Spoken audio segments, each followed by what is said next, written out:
A political party that has no governance, has no structures, a political party that adopts corruption as one of their ways, a political party that has authoritarianism will get a government just like it. I'll just tell you, UDA is a Bogodari party, and it has formed a Bogodari government. I'll give you a contra, and the same it was with KANU, by the way, and other parties which I will not mention because they were run by friends. The only party that had a semblance of good governance was Mwai Kibaki's DP. It was called by people the gentleman's party. What they meant is that it was so orderly, it didn't look like a political party. By the way, when I was rigged out of party elections in 1992, September the 12th, because I remember, I immediately moved to DP by the 2nd of October, and elections were called. And I was able to defeat the people I found in DP because everything was done above board. That was Mwai Kibaki. And that's how come he ran a good government the first term especially. Things started going south towards the end of the first term election period, 2007. And then when we got the grand coalition, or was it grand corruption government, that, you know, I'm telling you from insider, the way now Rigi can speak to you as an insider, you know, he delivers truths from knowledge. Like I remember about a year ago or 2 years ago, Chief Justice Emeritus Mutunga and several others made a statement when Boniface Mwangi was abducted. And from information we said there is a killer squad of assorted security agencies, and we explained.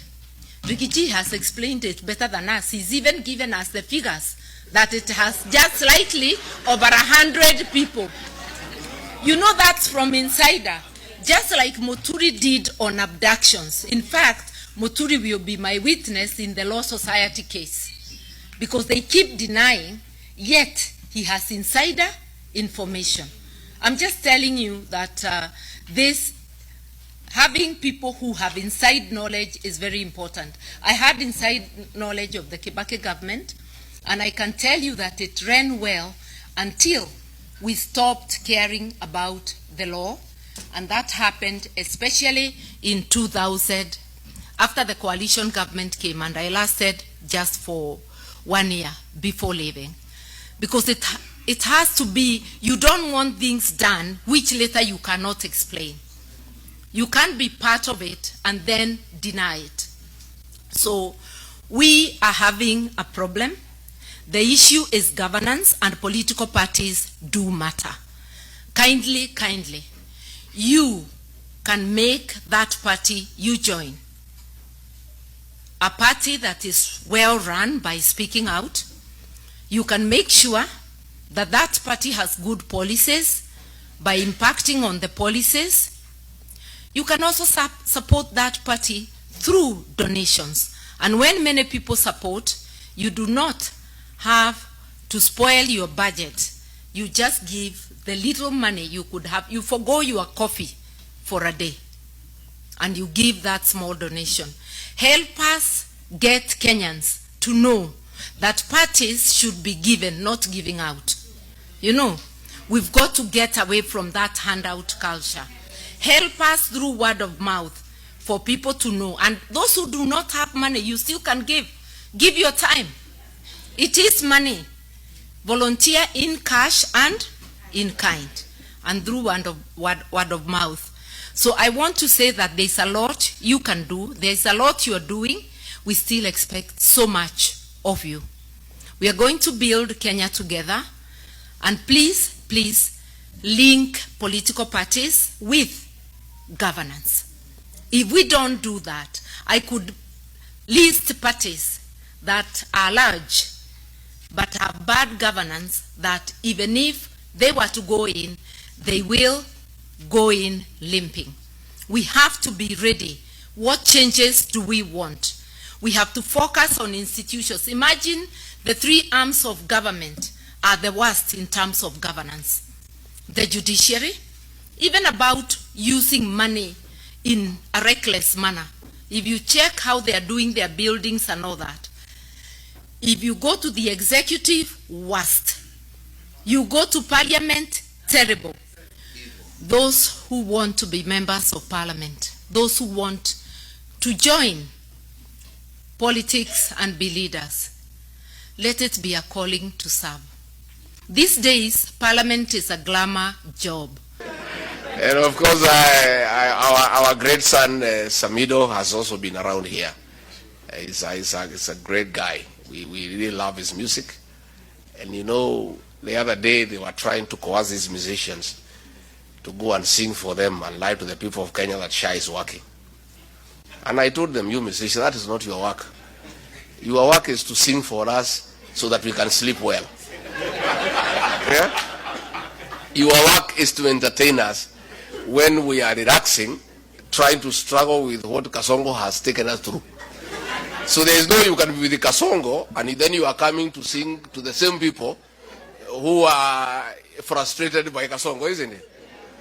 And these musicians, especially those from our region, 90% of their songs, and that is why we like them, are about love and relationships. Stick to that agenda. It's a good agenda. Sindio? It's about love, courtship, broken marriages, the normal things of life. As long as our artists stick to their script to sing for us the songs that we know, then they are on the right track. But we don't need musicians to come and tell us that the roads are being constructed. We can see them or not, isn't it? Do you need a musician to tell you Shah is not working? I mean, so I think Kasongo and Soprano had gotten it wrong. You know, because they have, you know, wamejaribu kutudanganya, wameona hatusikii, wanasema watafute akina Samido watudanganye. So Samido usiangukie hiyo mtego. Kenyans are too smart to be cheated by anybody. And even musicians cannot cheat them. Wamepita hiyo kiwango. So nyinyi mtuibia mambo ya mapenzi. Na vile tutaishi pamoja, si ndio? Si ndio?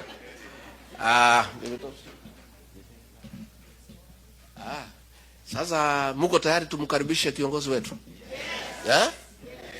You know, when I looked at the way things are going in Kenya and the struggle that we are having with Kasongo, I thought that I needed to go and look for my sister because she has been at it for a longer time than all of us. You know, she has really fought for the liberation of our country for many years. And I went looking for her. I went to her house in Kirinyaga and said, my sister, I've come. This battle is not easy. We need all of us to be together. And she was very, very, very receptive. She was very loving. She listened to me and said, my brother, let's walk this journey together. Kwa timba kali za Afrika, Dab Radio ndio mpango mzima.